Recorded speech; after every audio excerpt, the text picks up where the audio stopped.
Trump తాజాగా మరొక సంచలనాత్మకమైనటువంటి హెచ్చరికలే జారీ చేశారు.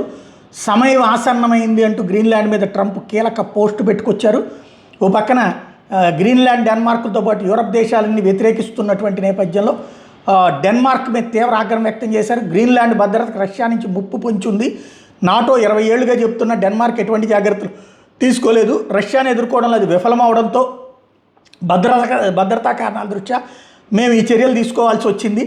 సమయం వచ్చింది కాబట్టి ఈ విషయంలో మేము కల్పించుకుంటున్నాం, ఎలాగైనా గ్రీన్లాండ్ని చేజిక్కించుకుంటామంటూ ప్రకటించారు. ఈ నేపథ్యంలో ట్రంప్ నార్వే ప్రధాని జోనాస్ గహర్ స్టోరీకి లేఖ రాశారు. అందులో నేను 8 యుద్ధాలు ఆపాను, అయినా నాకు శాంతి బహుమతి ఇవ్వలేదు. దీంతో ఇక మీద కేవలం శాంతి గురించి మాత్రమే ఆలోచించాల్సిన అవసరం నాకు లేదు అని నిర్ణయించుకున్నానని చెప్పుకొచ్చారు. ఇప్పటి నుంచి అమెరికాకి ఏది ప్రయోజనమే దాని గురించి నేను ఆలోచిస్తాను.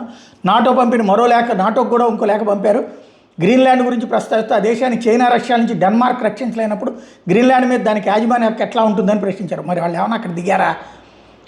అదే కదా అసలు విషయం. నాటోను స్థాపించిన నాటి నుంచి అమెరికా దానికోసం చాలా చేసింది.